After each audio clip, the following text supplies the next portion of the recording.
오늘은 시편 62편 1절에서 12절을 본문으로 믿음이라는 제목의 말씀으로 함께 은혜를 나누고자 합니다. 무엇인가 믿는 데가 있는 사람은 어떤 위기가 닥칠지라도 침착하게 그 위기에 대처하게 됩니다. 예를 들어서 어떤 사람이 물에 빠졌을지라도 그 옆에 구조대원이 있다면, 항상 바닷가나 이런 데 가면 구조대원들이 있지 않습니까? 그 옆에 구조대원이 있다면 물속에 빠졌을지라도 그렇게 많이 당황을 한다거나 두렵지 않을 것입니다. 왜냐하면 구조대원이 바로 자신을 보고 구조해 줄 것이기 때문이죠. 그것을 믿기 때문입니다.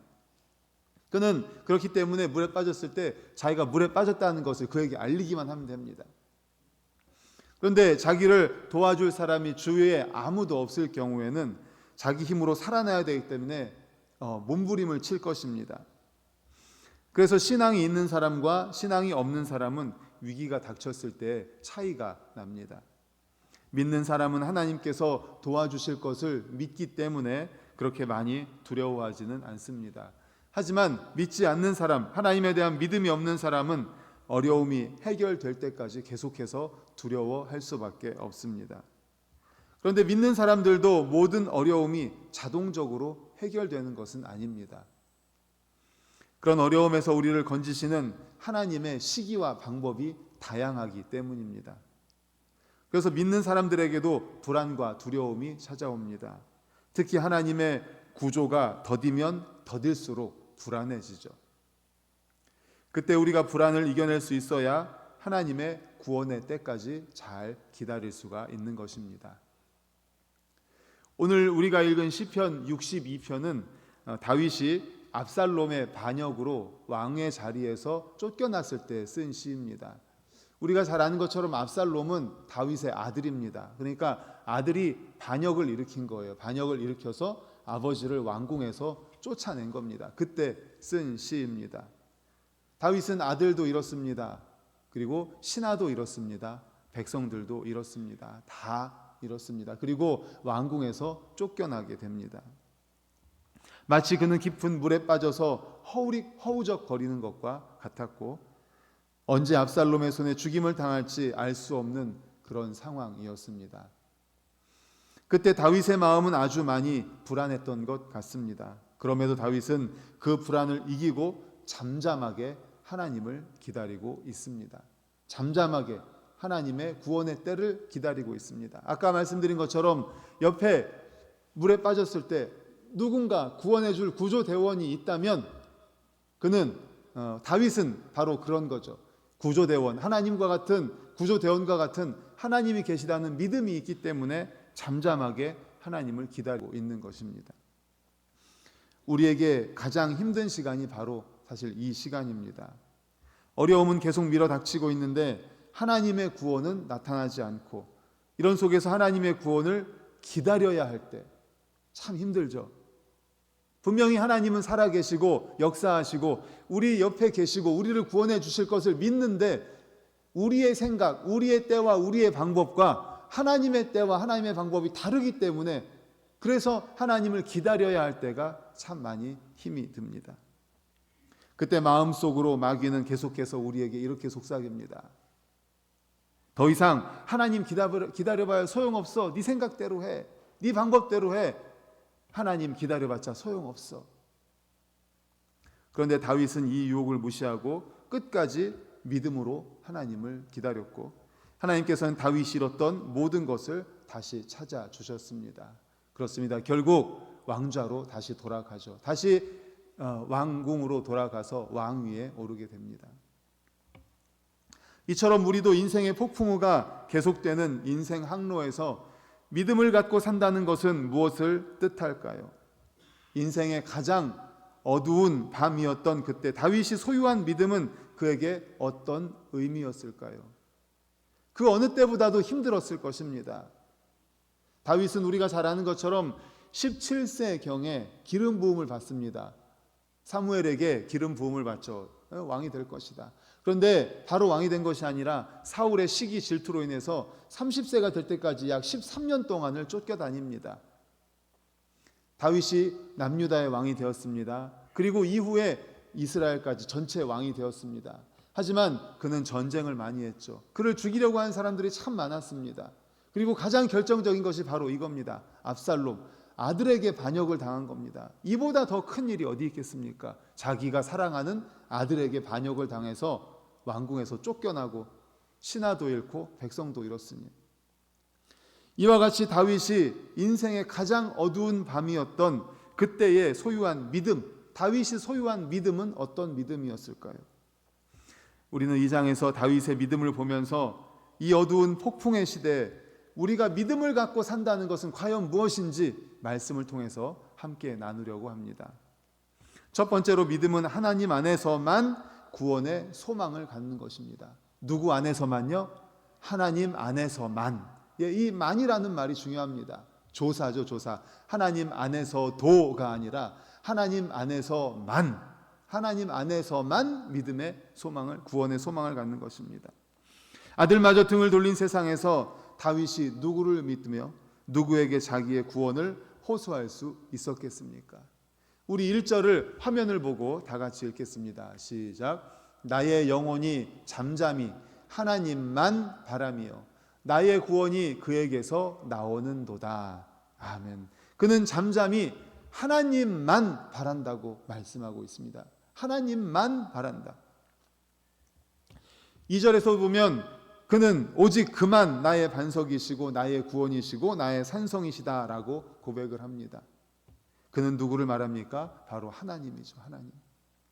우리 이어서 5절도 같이 읽겠습니다. 시작. 나의 영혼아 잠잠히 하나님만 바라라.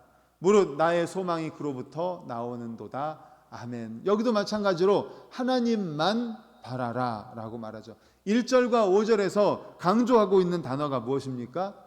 하나님만 바라라 하는 것입니다. 하나님만. 말씀드린 것처럼 조사가 굉장히 중요하죠. 하나님도 바라라가 아닙니다. 하나님만 바라라 하는 것입니다. 하나님만. only 하나님만. 이 부분을 히브리서 성경을 보면 아크라고 되어 있습니다. 조사가, 그러니까 하나님만 할 때 하나님만, 이 만이라는 말이 아크라는 히브리어입니다. 그런데 1절에서 6절까지 보면 성경에도 나왔지만 1절에도 하나님만, 2절에 그만, 5절에도 하나님만, 6절에 그만, 이렇게 그 만이라는 말이 강조되어 있고 4절에는 우리나라 말에는 하나님만이라는 말이 없는데 히브리어 원어 성경을 보면 아크라는 말이 있습니다. 그러니까 6절 가운데 3절만 빼고 5절에서 그 하나님만, 그만, 하나님만, 그만 이렇게 강조하고 있는 것입니다. 그러니까 무슨 말입니까? 하나님 외에는 다른 구원자가 없다는 겁니다. 하나님만 구원자라는 거죠. 하나님만이 자신을 구원할 수 있다는 고백이자 세상에 하나님만이 유일무이한 구원자가 되신다라는 것입니다. 이러한 그의 믿음이 그로 하여금 일평생 다른 곳으로 눈을 돌리지 않게 하였고 하나님만 섬기게 했고 그로 인해서 그는 하나님의 놀라운 은총을 입을 수 있었다는 사실을 믿으시기를 간절히 축원합니다. 아멘. 우리가 잘 아는 것처럼 다윗 정말 기도의 사람이죠. 그는 정말 기도의 사람입니다. 항상 기도했습니다. 항상 하나님께 여쭈었습니다. 하나님만이 구원자라는 그러한 고백은 이때만이 있었던 게 아니라 이미 왕이 되기 전부터도 항상 하나님에게만 기도하였습니다. 항상 하나님에게만 여쭈었습니다. 전쟁에 나가기에 앞서서 무슨 일을 결정하기에 앞서서 항상 하나님만 의지했습니다. 그리고 왕이 되어서도 마찬가지죠. 물론 실수할 때도 있었습니다. 하지만 실수했을지라도 즉시 회개했죠. 오늘 말씀을 통해서 또 깨닫습니다. 하나님만이 나의 구원자시다, 유일무이한 분이시다 라는 고백이고 그로 인해서 그는 하나님의 큰 은총을 받은 사람이 된 것입니다. 이와 같이 우리 성도들에게도 오직 하나님만이 우리의 구원자라는 사실을 믿는 믿음을 가질 수 있기를 간절히 축원합니다.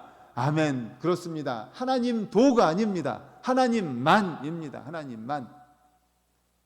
하나님 외에 세상에 다른 구원자는 없단 확고한 믿음이 필요합니다. 그런데 우리는 하나님을 믿는다고 하면서 하나님도 믿고 돈도 믿고 하나님도 믿고 세상의 다른 것들도 믿고 하나님도 믿고 사람도 믿고 이렇게 혹시 양다리 걸치기식의 신앙생활을 하고 있지는 않습니까? 다다익선이라는 말이 있죠. 무슨 뜻이죠? 다다익선. 많으면 많을수록 좋다, 이런 뜻 아닙니까? 다다익선. 그러한 생각을 반영해서인지 어떤 사람들은 위기에 처하면 모든 신의 이름을 다 부릅니다. 하나님도 부르고 부처님도 부르고 마호메도 부르고 또 천지신명도 부르고 심지어 조상신도 부릅니다. 그러나 이렇게 위기에 처해서 여러 신의 이름을 부르는 것은 한편으로 보면 다다익선, 많으면 많을수록 좋다라는 것의 반영이기도 하지만 다른 한편으로 보면 무엇인가 하면요, 진정한 구원자에 대한 확신이 없다는 거예요. 그러한 반증인 거예요. 그들은 누가 진정한 구원자인지 모르기 때문에 자기가 알고 있는 신을 다 부르는 거예요. 아무나 걸려라. 아무 신이나 걸려라. 지금 나를 구원해 줄 신이 이 중에 아무나 있으면 좋다. 그냥 다 걸리는 대로 다 말을 하는 거죠. 구약 이스라엘 백성들도 하나님의 이름을 부르면서 바알의 이름도 불렀습니다. 이는 그들에게 하나님만이 유일한 구원자시라는 믿음이 없었기 때문이죠. 재미있는 얘기가 있습니다. 어떤 성도가 이제 절벽에서 떨어지는 꿈을 꿨어요. 꿈을 꿨는데 절벽에서 떨어지는 거예요. 떨어지다가 나뭇가지를 딱 붙잡았습니다. 다행이죠. 어휴, 살았다. 그런데 이 나뭇가지를 붙잡고 있는데 이제 점점 힘이 빠지는 거예요. 힘이 빠져가지고 어떻게 합니까? 거기 누구 없습니까? 나 좀 살려주십시오. 나 좀 살려주십시오. 제발 저 좀 살려주십시오. 그런데 저 멀리서 작은 소리가 들리는 거예요. 누구십니까? 네가 믿는 하나님. 하나님 저 좀 살려주십시오.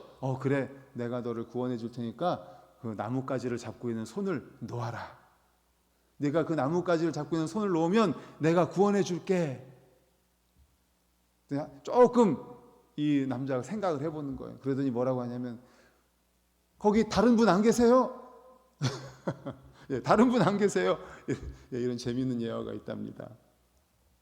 이야기가 보여주는 것처럼 우리 또한 이런 식으로 혹시 살고 있지는 않습니까? 내가 정말 어려워서 하나님께 기도했는데 내 생각과 다른 응답이 왔을 때, 나는 이렇게 되기를 원하는데 다른 응답이 왔을 때, 혹시 이 예화에 있는 성도처럼 다른 것을 믿고 다른 것을 의지하고 있지는 않습니까? 참된 믿음은 무엇입니까? 이 세상 그 누구도 그 무엇도 나의 믿음의 대상이 될 수 없다는 겁니다. 나의 믿음의 대상은 오직 누구만? 하나님만. 오늘 말씀에서 분명히 이야기해주고 있습니다. 우리의 믿음의 대상, 우리의 예배의 대상, 우리의 기도의 대상, 우리의 찬양의 대상은 바로 오직 하나님 한 분이라는 사실을 믿으시기를 간절히 축원합니다. 이게 바로 다윗의 믿음이고 우리가 본받아야 될 믿음입니다. 그래서 옛날 중세 수도사들이 늘 강조했던 말 가운데 이런 말이 있습니다. 사람은 사랑할 대상이지 신뢰할 대상은 아니다. 많이 들어보셨을 거예요. 사람은 사랑할 대상이지 신뢰할 대상이 아니다. 물론 우리가 믿죠. 믿는 사람들도 있어요. 신뢰한다는 것은 의지한다는 거예요. 우리가 하나님을 의지하는 것처럼 그 사람을 그러니까 의지할 대상이 아니라는 거예요. 우리는 사람을 사랑하기 위해서 노력해야 됩니다. 사람을 사랑하기 위해서 끊임없이 노력해야 됩니다. 하지만 사람은 신뢰의 대상, 그러니까 의지할 대상이 아니라는 거예요. 하나님만이 우리가 믿을 수 있는 신뢰의 대상이고 하나님만이 우리가 의지할 수 있는 유일한 대상, 우리의 유일한 구원자가 되신다는 것입니다. 하나님께서는 이 진리를 깨우쳐 주시기 위해서 때때로 우리가 붙들고 있는 거짓된 믿음의 근거를 흔들어 놓으실 때가 있습니다. 테스트를 하시는 거죠. 믿었던 사람이 나를 배신합니다. 믿었던 은행이 우리를 배신합니다. 증권이 우리를 배신합니다. 주식이 배신합니다. 회사가 배신합니다. 이때 우리가 무엇을 해야 할 때입니까? 이때야말로 하나님만 신뢰해야 됩니다. 이때야말로 하나님만을 의지해야 할 줄로 믿으시기를 축원합니다. 오직 하나님만 잊지 마십시오. 다윗의 이 고백, 나의 영혼이 잠잠히 하나님만 바라며, 그만 바라며, 하나님만, only 하나님만. 우리가 하나님과 더불어 천국의 삶을 누리는 영원한 구원을 우리가 이룰 수 있습니까? 내가 이룰 수 있습니까? 내가 행하는 거룩한 일로 나를 구원할 수 있습니까? 그렇지 않습니다. 또 그 누구도 나를 구원해 줄 수 없습니다. 그러나 우리가 하나님이 보내신 그분의 유일하신 아들 예수 그리스도를 믿는 순간 우리는 구원받는 자가 되는 것입니다. 그러나 구원받은 우리는 이 땅에서 사는 동안 계속해서 폭풍우를 경험합니다.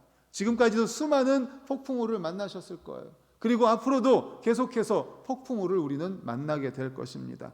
예수님을 모신 배에도 폭풍우가 이렇지 않습니까? 우리 사복음서에도 나오잖아요. 예수님이 배를 타고 가는데 폭풍이, 아니 어떻게 예수님이 배를 타고 가는데 거기에 폭풍이 일어요? 예수님이 탄 배에도 폭풍이 있는 것처럼 우리가 살아가는 이 세상에서 우리는 수많은 폭풍우를 과거에도 만났고 앞으로도 만나게 될 것입니다. 그때마다 우리는 우리가 얻은 구원을 또다시 새롭게 경험해야 합니다. 인생의 고난 속에서도 나를 도우시는 하나님, 나를 붙드시는 하나님, 나와 동행하시는 하나님의 구원을 경험해야 합니다. 본문에서 시편 기자는 자신의 삶이 요동치고 있지만 하나님만 신뢰하며 잠잠히 살아간다고 고백합니다. 우리 1절과 5절을 다시 한번 읽겠습니다. 시작. 나의 영혼이 잠잠히 하나님만 바라며 나의 구원이 그에게서 나오는도다. 나의 영혼아 잠잠히 하나님만 바라라. 무릇 나의 소망이 그로부터 나오는도다. 아멘. 잠잠히 하나님만 바라고 하나님만 기대해라. 나의 소망이 어디에서 온다고요?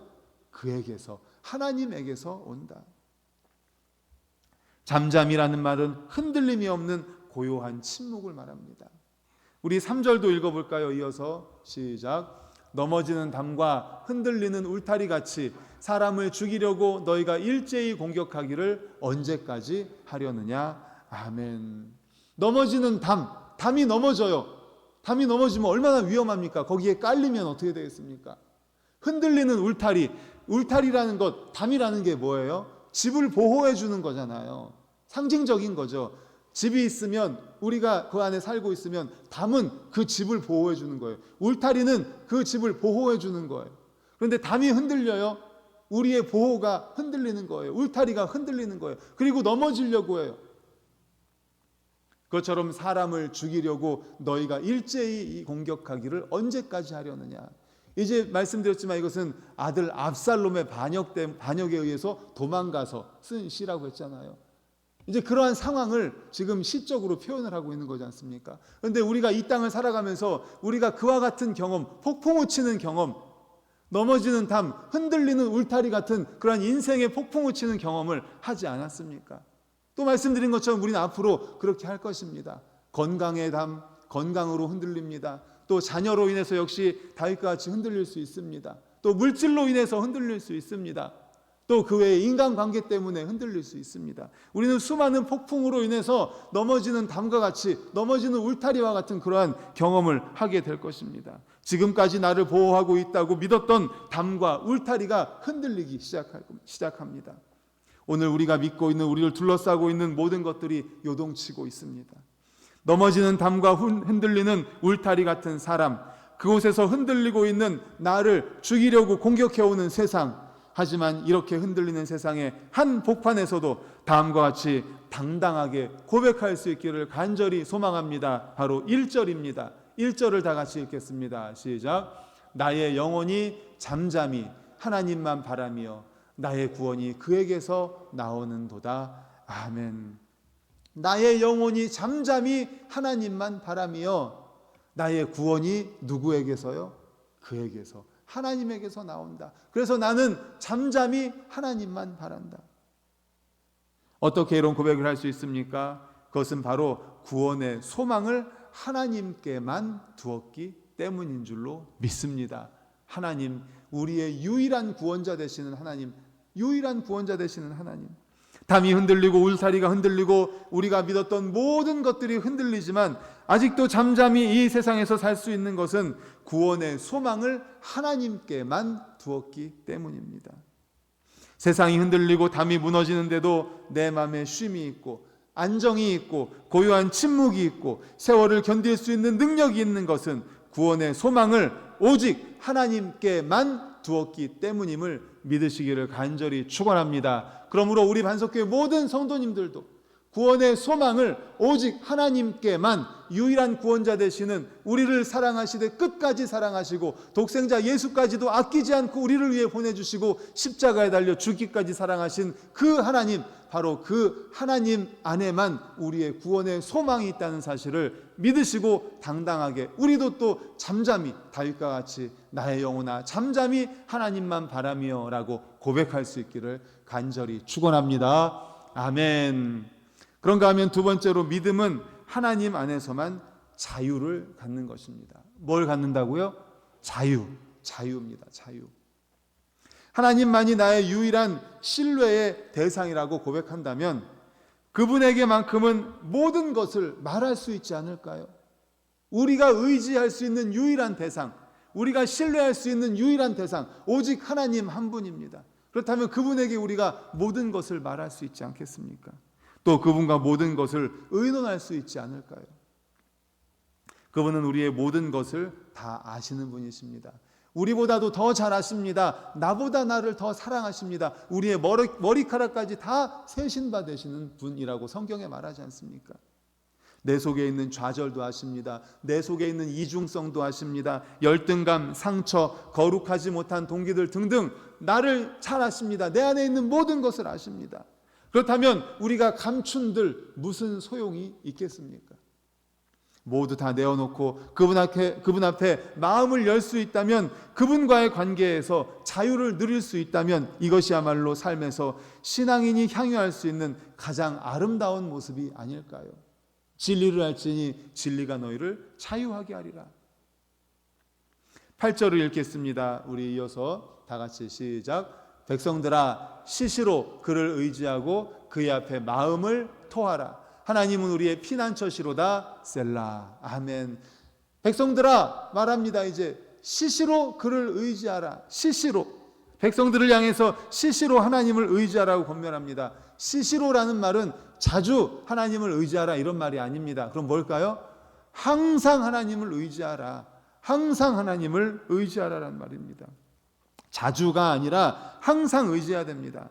하나님은 우리가 하나님의 도움이 필요할 때는 의지하고 필요하지 않을 때는 의지하지 않을 분이 아닙니다. 왜 우리들 그런 말 많이 하죠? 우리가 힘들고 어려울 때는 막 기도 열심히 하다가 그런 문제가 해결이 되면 기도 안 한다고, 그런 말씀들 많이 하시죠? 예, 우리도 그럴 때 많죠. 힘들고 어려우면 하나님을 찾습니다. 하나님을 의지합니다.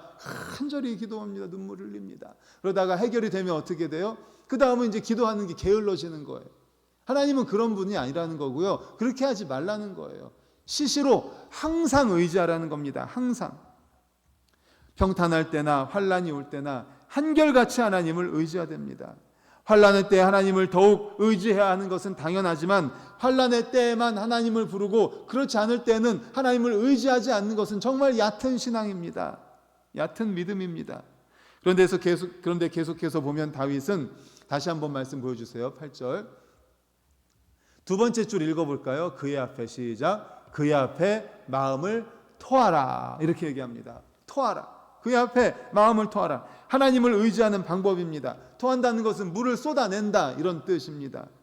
하나님 앞에 마음을 토한다는 것은 그릇에 있는 물을 다 마음의 그릇에 있는 물을 쏟듯이 마음에 있는 모든 것을 하나님 앞에 쏟아놓는 것을 말합니다. 그 마음을 토하라. 우리 마음 속에 있는 것을 하나님 앞에 다 내어놓아라 이런 뜻입니다.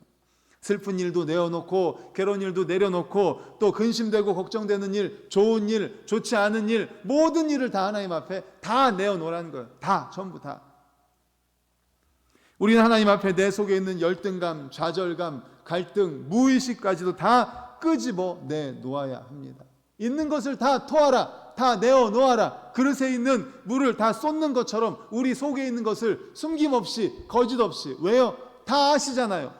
하나님은 우리를 다 아십니다. 우리 마음속에 있는 것, 우리 안에 있는 걸 다 토해낼 때 우리가 자유함을 누릴 수가 있는 겁니다. 하나님 앞에 다 내어놓을 때 우리는 자유하게 돼요.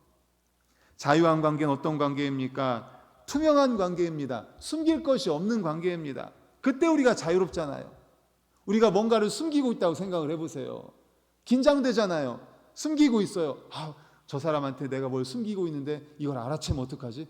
두근두근두근 두근두근두근 그렇잖아요. 그런데 거짓이 없어요. 숨길 게 없어요. 떳떳해요. 정직해요. 그럼 우린 자유롭잖아요. 하나님이 다 아십니다. 우리 마음속에 있는 거 다 아십니다. 우리 마음 다 아십니다. 부끄러운 것도 알고 슬픈 것도 알고 좋은 것도 알고 또 시기 질투했던 것도 알고 다 아세요. 그것을 어떻게 하라고요? 토하라. 다 내어놓아라. 하나님 앞에. 그때 우리가 자유를 누릴 수 있는 거예요. 숨긴다면 무슨 소용이 있습니까? 다 아시는데. 그분 앞에 다 내놓고 그분에게 위로받고 그분에게 치료받고 그분 때문에 다시 일어서는 것, 이것이 믿음 아니겠습니까? 할렐루야. 아멘. 아멘. 바로 이것이 믿음 아닙니까? 하나님 앞에 다 내어놓고 그분 안에서 자유를 누리는 것. 이제 하나님께 말씀드리십시다. 우리의 절망과 좌절을 말씀드리십시다. 우리의 기쁨과 슬픔을 말씀드리고 우리의 안타까운 것 다 말씀드리고 우리의 억울한 것도 다 말씀드리고 우리가 행복한 것도 말씀드리고 좋은 것도 말씀드리고 아픔도 상처도 깊은 곳에 묻어두었던 답답한 마음까지도 다 하나님 앞에 토할 수 있기를 간절히 소망합니다. 하나님 앞에 다 내어놓을 수 있기를 간절히 소망합니다. 그럴 때 자유를 누릴 수 있습니다. 나의 모든 고백을 받으시고 나를 안아주시고 상처를 치유하시는 그 하나님을 경험함으로써 자유를 경험하는 우리 성도님들 되시기를 간절히 축원합니다. 아멘. 아멘. 어떤 사람이 상담하는 사람 상담가 앞에 상담을 하러 왔어요. 그리고 상담을 마칠 때쯤 되어서 상담하러 온 사람이 얼굴이 밝아집니다. 문제가 해결되었기 때문입니까? 아닙니다. 마음속에 있는 걸 다 이야기했기 때문이에요. 자기 안에 있는 것들을 다 이야기했기 때문에 밝아진 거예요. 마음속에 있는 것을 다 끄집어냈기 때문에 자유한 거예요. 그러므로 사랑하는 모든 성도님들, 믿음은 하나님 안에서만 우리가 자유를 누리는 겁니다.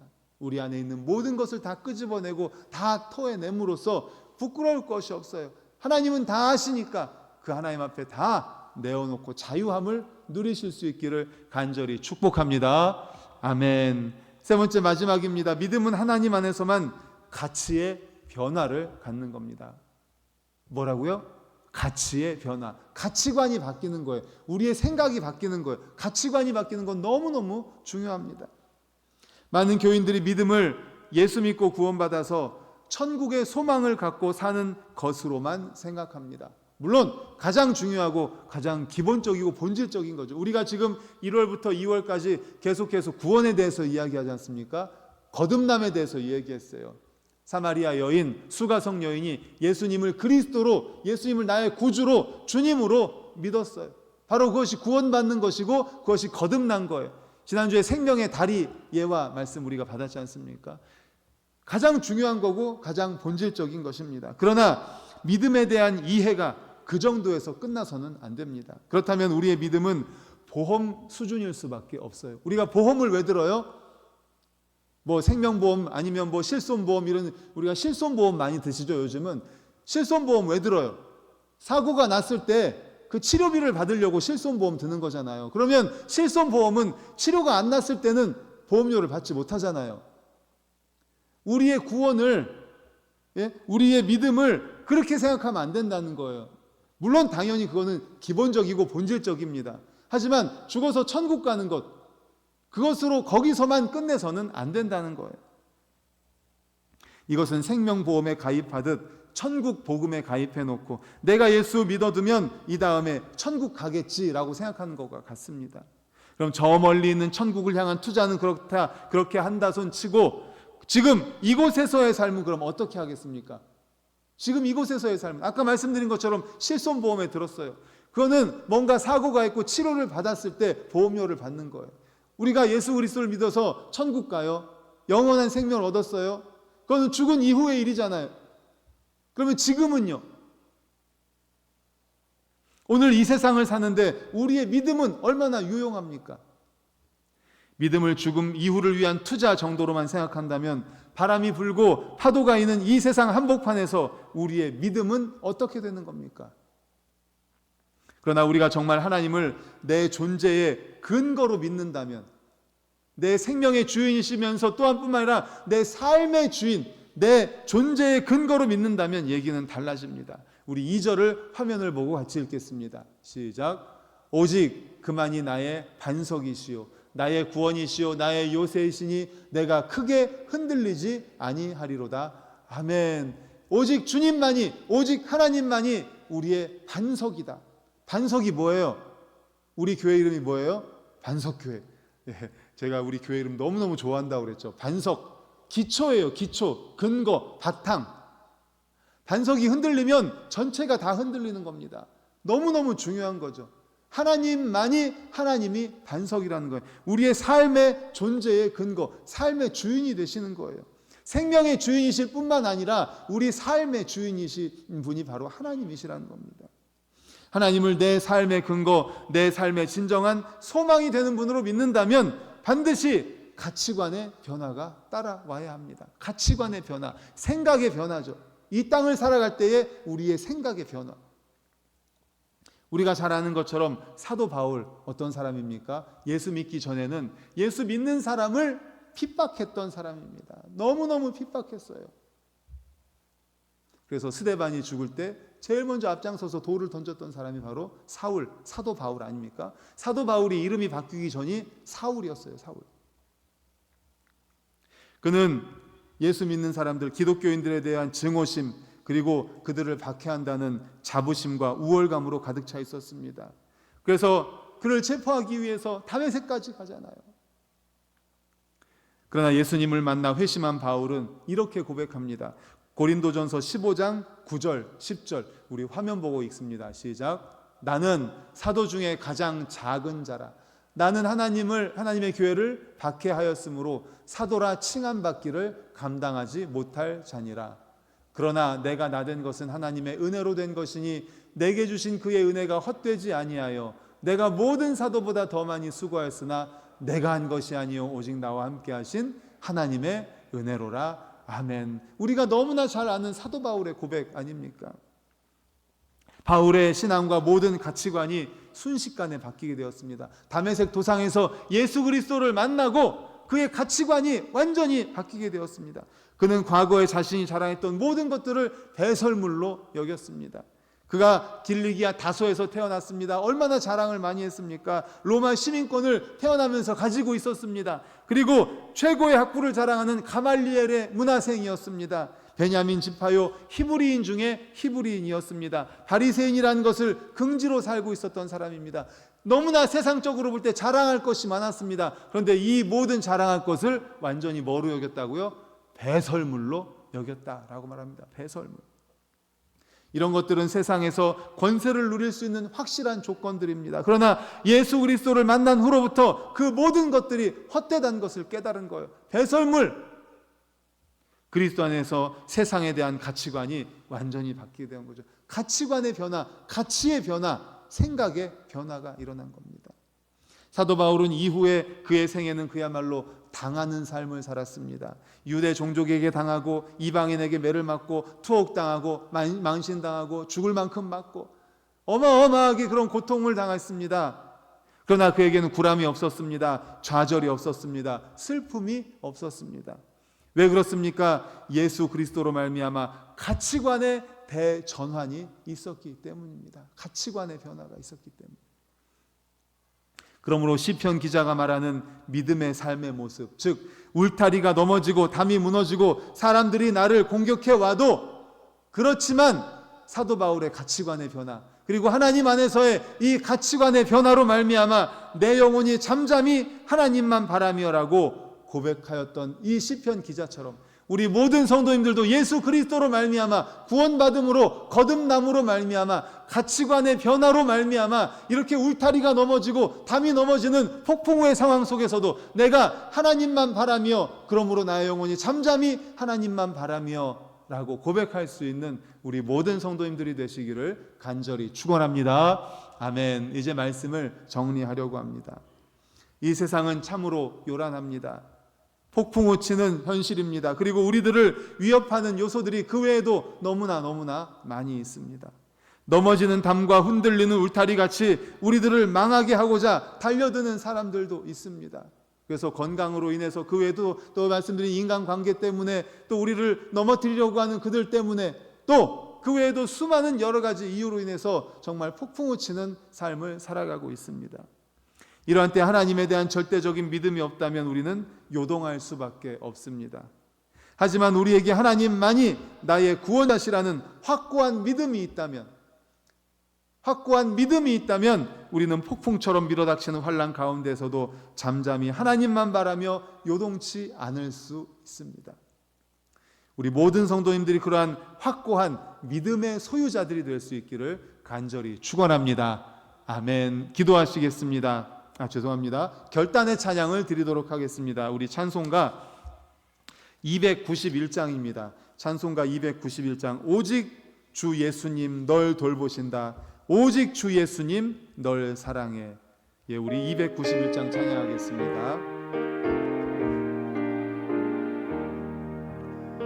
외롭게 사는 이 그 누군가, 맘 아파 헤매는 그대로다. 십자가 형틀에 너 위해 상하신 하나님 독생자 왜 잊었나. 오직 주 예수님 널 돌보신다. 오직 주 예수님 널 사랑해. 손잡아 내 길 인도하시는 사랑의 주 예수 오 하나님. 외로워 우는 이 그 누군가, 친구를 잃으니 그대로다. 모두 널